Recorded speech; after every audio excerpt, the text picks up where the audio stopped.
One time I saw my younger son take a 50-cent piece from his sister's room. I said, Brett, did you ask your sister whether you could have that? I didn't take it from her, he answered. Now I faced my four options. I could have called him a liar, which would, however, have worked against my getting my needs met, since any judgment of another person diminishes the likelihood of our needs being met. Where I focused my attention at that moment was critical. If I were to judge him a liar, it would point me in one direction. If I were to think that he didn't respect me enough to tell me the truth, I would be pointed in another direction. If, however, I were either to empathize with him at that moment or express nakedly what I was feeling and needing, I would greatly increase the possibility of getting my needs met. The way I expressed my choice, which in the situation turned out to be helpful, was not so much through what I said, but through what I did. Instead of judging him as lying, I tried to hear his feeling. He was scared, and his need was to protect himself from being punished. By empathizing with him, I had a chance of making an emotional connection out of which we could both get our needs met. However, if I had approached him with the view that he was lying, even if I hadn't expressed it out loud, he would have been less likely to feel safe expressing truthfully what had happened. I would have then become part of the process.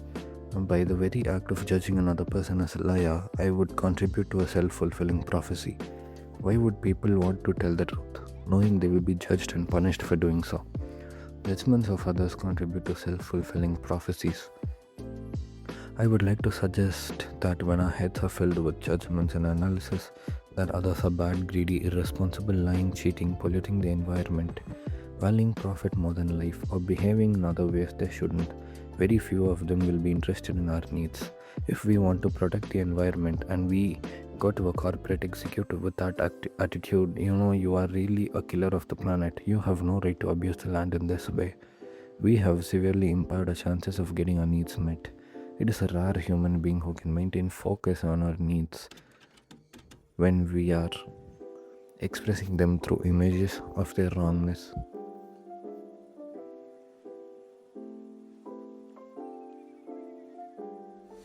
Of course, we may be successful in using such judgments to intimidate people into meeting our needs. If they feel so frightened, guilty, or ashamed that they change their behavior, we may come to believe that it is possible to win by telling people what's wrong with them. With a broader perspective, however, we realize that each time our needs are met in this way, we are not only loose, but we have contributed very tangibly to violence on the planet. We may have solved an immediate problem, but we will have created another one. The more people share blame and judgment, the more defensive and aggressive they become, and the less they will care about our needs in the future. So, even if our present need is met in the sense that people do what we want, we will pay for it later. 4 steps to expressing answer. 4 steps to expressing anger.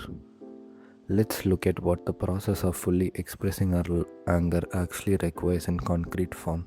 The first step is to stop and do nothing except to breathe. We refrain from making any move to blame or punish the other person. We simply stay quiet. Then we identify the thoughts that are making us angry.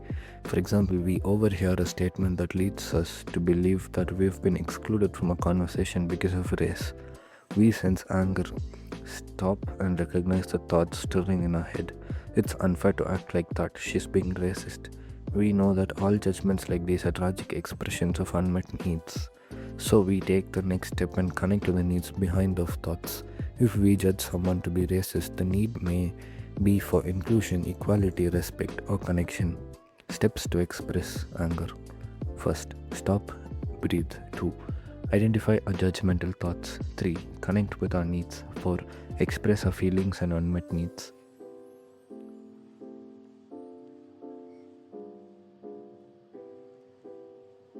To fully express ourselves, we now open our mouth and speak the anger, but the anger has been transformed into needs, and needs connect feelings. To articulate these feelings may require a lot of courage. For me, it's easy to get angry and tell people that was a racist thing to do. In fact, I may even enjoy saying such things, but to get down to the deeper feelings and needs behind such a statement may be very frightening.